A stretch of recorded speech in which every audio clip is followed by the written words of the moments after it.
Welcome to the Overcoming Mediocrity podcast, where today's top influencers and entrepreneurs on the rise share empowering stories and ninja tips to become the fuel that ignites a positive change in your life. Our guests don't simply coast through life. They don't let difficult situations stop them. They set big goals, keep their eyes on the prize, and they're joining us today to share insider secrets you can use right now to step into your power and live your purpose. Now, here's your host, Christy Ruffino. Well, hello, everybody, and welcome to the Overcoming Mediocrity podcast. This is Christy Ruffino, the host of the show, and I'm excited to have Lindsey Oaks on with us today. Welcome, Lindsey. Thank you so much. I'm so excited to be here with you, Christy.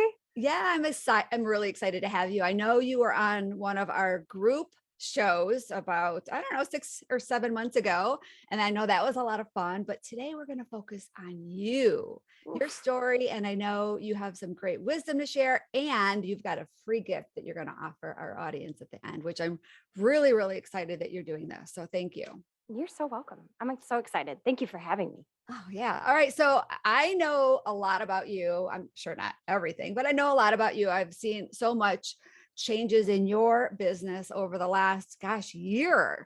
But I want the audience to know a little bit more about you as well. And we're going to talk about your story, but let me really quickly read your bio so I can position you correctly. So, with no money or prior experience, Lindsey Oaks moved 500 miles from home at the age of 17 to pursue a career as a professional horse trainer. Over the next decade, she would learn how to become an entrepreneur the hard way while still establishing herself as a competitor on the new world stage and as a coach to aspiring equestrians. Lindsey now lives in the Chicago suburbs, spending her time teaching horse-crazy kids and adults how to communicate effectively with 1,000-pound animals who don't speak English. And she also helps clients create strategies. She does this specifically for coaches, consultants, and influencers so they can learn how to communicate better with the world. Her clients describe her as a coffee-addicted, high-energy smarty-pants who tells stories to teach lessons.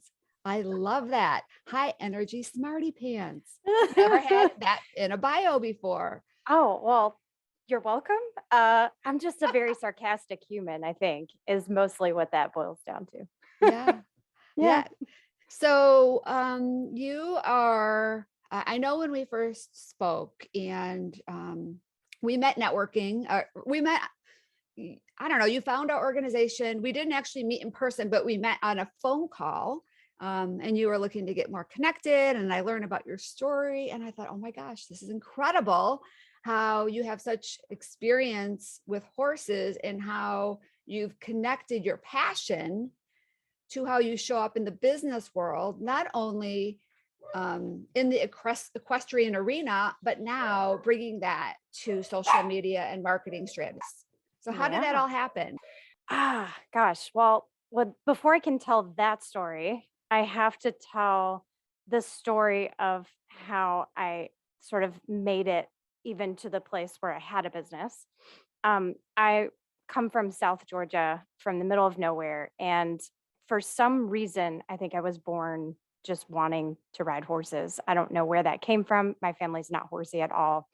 And when I graduated high school, I had no reason to believe that this would go well, but I left South Georgia and went straight to Kentucky, the horse capital of the world. And I decided I was going to go to the Olympics. I had no competition experience. I had no idea what it would take to go to the Olympics, but that was my dream and goal in life. And over the next decade, we would realize that was a bigger chunk than any of us ever thought that it could be. My family was incredibly supportive. I don't know why. We had no reason to be. And we found a horse that could take us to the place that we wanted to go. And I became a working student for many years, a working student in the horse business if you don't have the money to pay someone to train you in that arena, you can go and work for free for just about anybody, and they'll teach you what it might take for you to get to the top. We did eventually make it to the very top of eventing in this country. There's a horse show, or there used to be a horse show called the Rolex Kentucky 3-day event, which has now been rebranded as Land Rover Kentucky 3-day event. Fun times.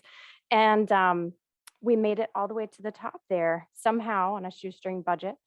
And I sort of hinged all of my life's goals and dreams on just making it to that event. I knew that if I made it there to what is the Olympic level, that I would end up with a thriving business and I would make all the money and I would be so happy and it would be amazing. And the short part of the story is that I did make it twice, and I didn't end up with a thriving business, and I was pretty heartbroken.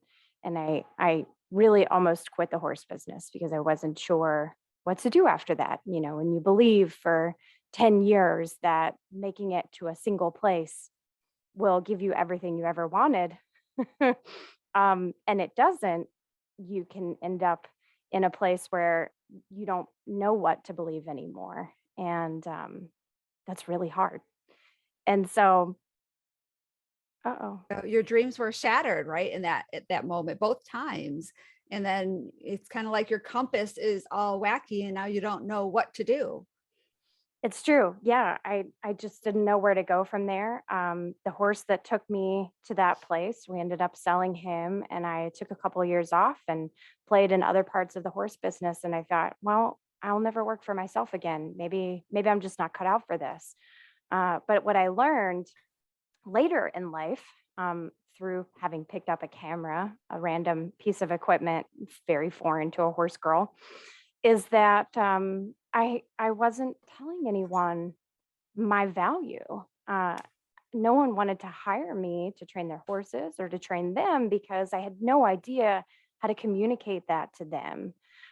So the later part of the story and how I got into branding is that I picked up a camera. I was working at a horse farm in Florida, and I wanted to be able to send the owners of the horses that we had in training pictures of their horses as they grew up and trained and turned into real athletes. And in learning to do that and work that camera, lots of people started asking me to take photos for their websites. And so I really went on this long journey of learning how to take great, amazing, visually communicative photos for people's websites. And then I would give them the photos, and then they wouldn't use them well, or they would pair them with the wrong words. And so it started me on this real journey of understanding that communication is communication, whether you're working with a horse, communicating with him, or a rider that I'm teaching, or visually on a website. What ideas are we communicating? What sort of communication what sort of things are we understanding when someone talks to us about what they deliver? And it's been a real journey, and it's fun to be here on the other side, still in the horse business and actually making money now. How about that? But it didn't come from my accomplishment. It came from learning how to tell people what I can deliver to them. Yeah. Well, I know that's a really big challenge that businesses have, whether you have a small business or a big business or you're an entrepreneur, is to be able to, like, what you can do, how you can serve your client, what you can provide as value, as a product or service, but communicating that, it's all your messaging, your marketing, and making sure that you can, your message lands with the right person, and which is why it's important to have that clarity around your messaging. So you're speaking to the person that really needs what you have to offer. Absolutely. That's the second part of that is, can I tell people what I do and tell them well so they really understand that? And then secondly, can I tell the right person and they can hear me? Like, Yeah. you're not made for everybody. Right. As a horse professional, I'm not going to teach everyone in the world how to ride horses. There's so many different ways to ride horses and different disciplines and things that you want to accomplish with them. I'm made for one specific type of sport, and I need those people to hear me, not Yeah. everybody in the horse sport, right? Yeah. Yeah. So your story started out where you got really involved in this horse world, which I would say, the majority of our listeners are women. Not all, but a lot of them are women. And I think most women have some sort of connection with horses, even if they've never been on one. There's something about horses that women are drawn to as little girls. I But agree. yeah, and you pursued that dream. Like it wasn't something that you thought, oh, someday, one day I'll do that. You didn't wait for that time to come. You pursued it, which I will first of all give you a lot of kudos for that, because so many people don't take that step and then they regret their whole life what could have been. Oh, thank you. Yeah, it's true. I'm really grateful that somehow I got pushed out of the nest. And I mean, my parents were so supportive. I don't know anyone that would, tell their 17-year-old kid. I mean, I literally graduated and I left the next day. I was gone. And my parents were like, "Oh, you want to go be a horse professional? You have zero qualifications for this and you want to move halfway across the country and we don't have money to support you. This sounds like a great idea. Enjoy." Like they were so Oh, behind me at 100%. I think about yeah, myself and I'm like, "If I had a kid I and they told me know. that, how would I react?" They didn't Really? They were like, discourage you. They didn't, "Never, make you feel like, oh, that's a pipe dream, Lindsay. No, not they once." said, go do it. And you did it. You did it. You said you were A working a student. working Mhm. student, which is almost, a protege, I don't know, whatever you call it, without being in the horse industry. But you went and you found the right person to mentor you along, and that's really great because you found a way. You Yeah. found a way to make it happen. But then that evolved, and I think that's what I love about our Overcoming Mediocrity project and working with so many women, helping them really own their story. Is it's an evolution. And if we just kind of go along with the ride and recognize the different stops along the way, I mean, there's no right path and there's no final destination. It's a journey. It's a journey. That's such a great point. And it's actually, I'll bring this up. I wrote my story with the Overcoming Mediocrity team. And in writing that and looking back on my former self, I really got sort of a new understanding. To your point, I had always thought about that story in a way that I had failed. I made it all the way to the top, and yet I still didn't have what I wanted. And that was a huge failure in my life. And it was something I didn't talk about, I didn't tell people. And once I started writing that story out and having to take a step back and look at it from someone else's point of view, I could see, oh my gosh, look what I did actually do. That's amazing that we even got as far as You we did. Olympic It's level, right? incredible. I was Yeah, with no competing against budget. Olympians, Yeah. and to use that and then even take it further into what I do now, um, is a huge success. I use everything that I learned in that decade of my life of running around with horses, and I use it every day to teach new riders how they can progress up the levels.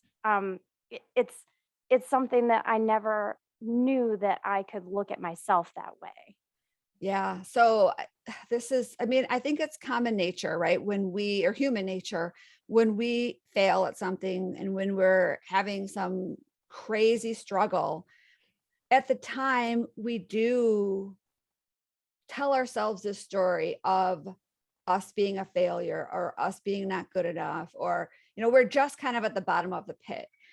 And in hindsight, when we can look back on that situation and we realize, I mean, every heartache that we go through sets us up to be better at something else. I mean, we're gaining skills, we're getting wisdom, we're making different connections. And I love to see women, and I know men too, but I love to see the growth involved in the recognition of that, because what happens is it allows them to write their next story, whatever Yeah, that looks like. absolutely. Well, Yeah. and going forward, I think I don't approach failure in the same way, or Yeah. We quote unquote failure, we right? build our Like, failure muscle, don't we? Where at first we're yes, devastated, but then after a while we get to the point where, no big deal. I'm glad I that happened because love I learned that. this. Our failure muscle. That's Yes. so good. I'm Yes. never Yeah. going to forget that you said Well, but it's that. so true, right? We build that. We keep experiencing these failures. And I believe the more failures we have, the faster we're going to get to where we need to go. Isn't that the truth? So, yeah. All right. Well, thank you for sharing. We're going to take a quick break and then we're going to come back because I know you have some ninja tips that you want to share with our audience. So hang tight, everybody. We'll be right back.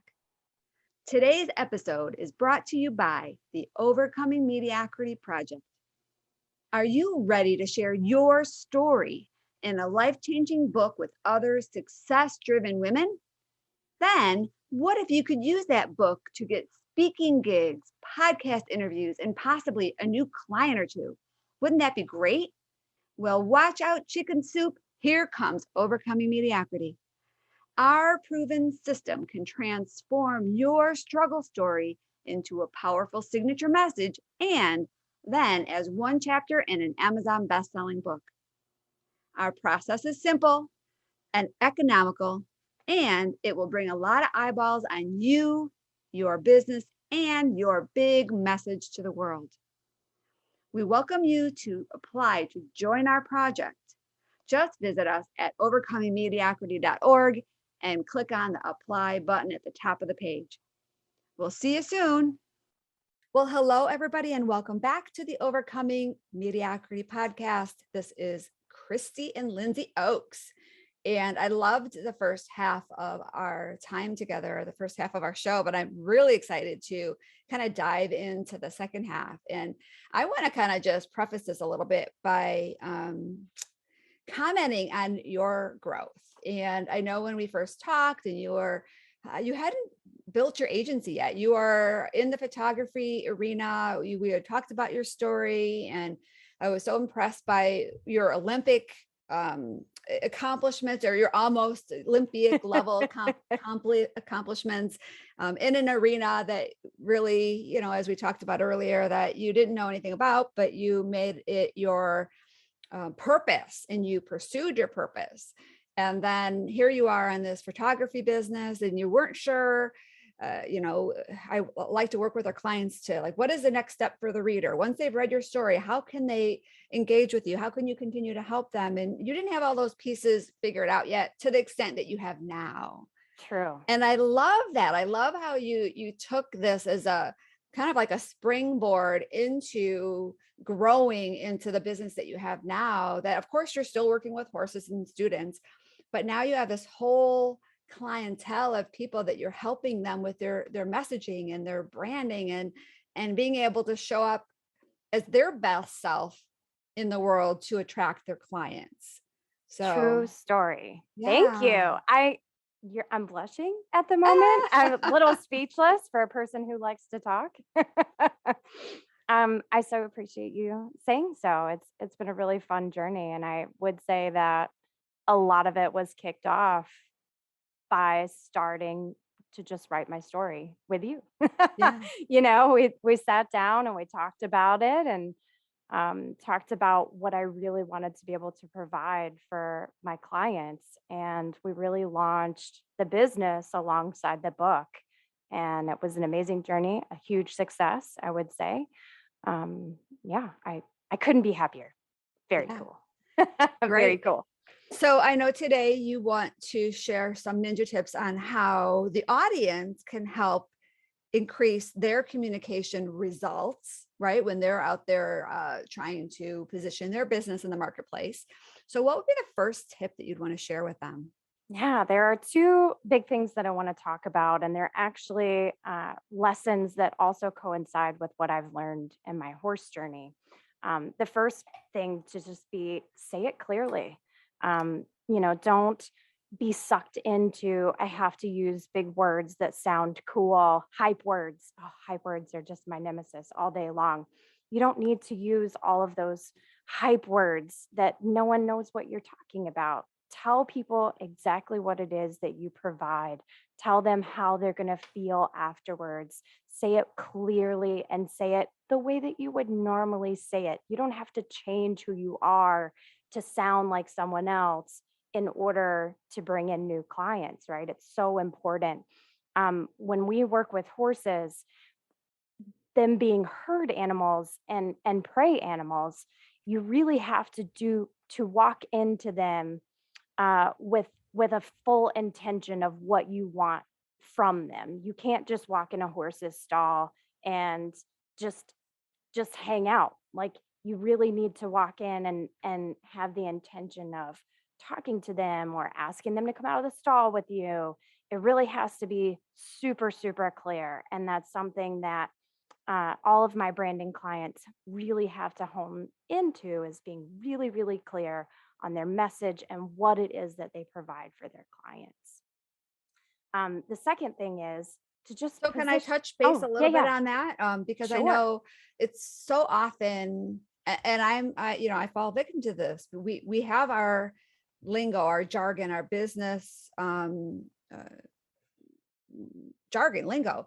Yeah, And then we also want to use words that we feel are going to impress our audience instead of just using normal everyday words. Because sometimes if we use those impressive words, it's almost as if we're being unauthentic and true. salesy, and like, I don't know, it just doesn't come across, at least for me as a buyer or a potential buyer. I don't, when I see a lot of those flashy words, or like you say, hype Hmm. words, Hype words. I kind of get turned off. So can you touch about this a little bit? Because Yeah. my what I like to just say is, like, pretend like we're talking to a third grader. Because if we get any more complicated than that, sometimes we're making it harder than it needs to be. Yeah. Well, and even as a salesperson, like if you're selling a service, you are the salesperson, no matter how you want to think about that. And a lot of the people who come to me don't want to feel salesy. I don't want to have to ask for the sale. I don't want to have to tell them all the things that they're going to get. But really, when you start feeling like you have to use all these crazy hype words and talk way over someone's head so that they feel that you really know what you're talking about, it separates you from your client. It doesn't make them come closer to you. And so if that's already something that's uncomfortable for you, don't do it. You don't have to. You can just be super clear. Hey, I'm going to break down these three things that I'm going to deliver for you. Here's how you're going to feel afterwards. I guarantee my service. That's the easiest sale that you can make. And most people will be attracted to that. Don't you agree? I do. And this actually brought me to a quote that I saw on Facebook 2 days ago. When you truly believe in your worth, no's are a growth opportunity, which it's not exactly true. But if you truly believe in your worth, you don't need to use the hype words. Yeah. Yeah. Right. You So don't that's need to kind of how I'm convince connecting it, is someone. right. You don't need to, you believe it, you embody it. So you don't need to put out all these flashy words that are not necessarily going to work for you. True. I think that when people think about selling, they immediately come up with the used car salesman, right? That's and poor used car salesmen. They I they just get the know. worst rep. But but it's true. Like that's the first thing that they think of. And so they think, I have to push, push, push someone to buy from me. And well, if you're providing a service, they are buying you, right? Right. But you don't have to do that. And in fact, the less you do that, I think the more your ideal customer is going to be attracted to you. Yes. They're going to When you lean push that in. sale on someone, they don't Resistance. like it. That no one likes to be sold to. There's so many statistics out there that, like, you go online, our eyes don't even look at all of the advertising on the side of your social media anymore. That's Right. changing. That arena is so different now than it was 10 years ago, because the second that we feel we're being sold something, we just look away, we scroll. We don't like it at all. No one likes it. So if you just can continue talking about your value, someone will come to you. I can't tell you that I've ever chased down a customer, but a lot of my customers come to me because they hear me talk or they go on my website and they go, "Oh, that's the service that I want." And then they come here. Mm. Um, And I think it's so important to understand that you don't have to sound salesy and you don't have to use those big words. Just communicate your value. Be clear and simple. Perfect. Okay, Yeah. so let's go to point number 2. Point number 2, position yourself. When we're riding, especially when we're on course, we are constantly monitoring speed, direction, and balance and making these little changes as we go. We have an end view in mind, but as we go, we're making minor adjustments to get us there. And I think in branding, it's the same. We know where we want your business to be. And as we go and we develop your voice and the words that you would use to talk to your clients and what you look like and the value that you deliver, as you go, your clients will tell you what it is that they like about you. They'll tell you how they feel afterwards. They'll give you the words to use for the next person. They'll tell you what they want value wise the next time that they work with you. So as you're moving your business along, your position might stay the same, but you're going to make little adjustments to the way that you speak, the words that are on your website, the images that you use on social media to back up those words. All of those little adjustments will continue to take you to the same place. And I think that's super important. That's why market research is so important. I know that's one of the things that I really don't like doing, but I know how effective it is. And it's one of the top things I encourage my clients to do is do that market research. Yes. And I know we kind of feel that it's a waste of time, but it's not.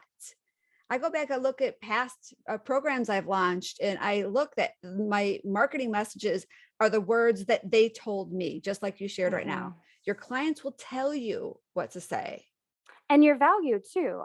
When we started this whole journey, I did not have a clue that my business would operate in the way that it does now. I knew it would be in personal branding, but I thought I was going to teach people how to do it for themselves. And when I went and started asking all of my audience and the people who would possibly be clients later on, they all told me loud and clear that they didn't want to have to learn to do it on their own.